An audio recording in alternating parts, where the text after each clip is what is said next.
ৰাষ্ট্ৰপতি ভৱনৰ পৰা আপোনাক 26 জানুৱাৰী নিমন্ত্ৰণ কৰিছে কিহৰ কাৰণে গোবৰ গেছ পাইছে বুলি এনেকুৱা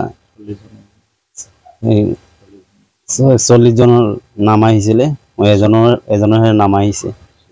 এতিয়া এজন আপুনি হয় এজন ময়ে হওঁ প্ৰেমানন্দ বিশ্বাস কিহৰ কাৰণে পাইছে আপুনি গোবৰ গেছৰ কি অসুবিধাটো গোবৰ গেছৰ ভাত চাত তিনিবাৰ ভাত ৰান্ধিব পাৰোঁ চাহ গেছ পুৰা হয় এতিয়া মোৰ সৰিয়হ কাটিব নালাগে এতিয়া গোবৰ গেছতে চলি যায় কিমান দিন হৈছে কামটো কৰা মোৰ 1 বছৰ হৈ আছে আপোনাৰ কেনেকুৱা অনুভৱ কেনেকুৱা যদি ৰাষ্ট্ৰপতি ভৱনৰ পৰা আপোনালোক নিমন্ত্ৰণ আহিছে কেনেকুৱা লাগিছে ভালে লাগিছে মোৰ যাব আপুনি যাম BDTC biogas development training centre IIT Guwahati ফালৰ পৰা যোৱা 23-24 বৰ্ষত আমাক 40টা বায়োগেছ ইনষ্টল কৰিব দিছিলে সেই 40টাৰ ভিতৰত প্ৰেমানন্দ বিশ্বাস এজন বেনিফিচিয়াৰী আৰু এই 40 জনৰ ভিতৰত ৰাষ্ট্ৰপতি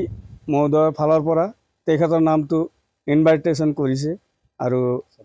26 জানুৱাৰীত তেখেতৰ নাম ইনভাইটেশ্যন কৰিছে সেইকাৰণে তেখেত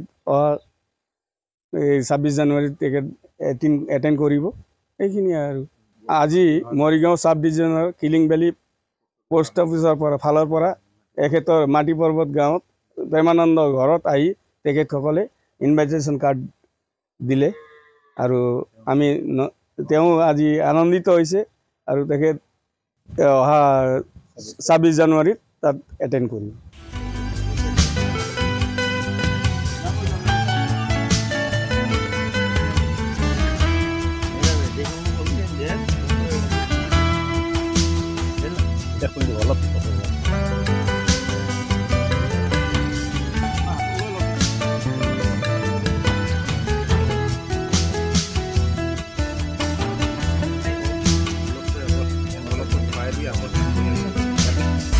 আপুনি বিচৰা বাতৰি পাব কেৱল নিউজ 18 এপত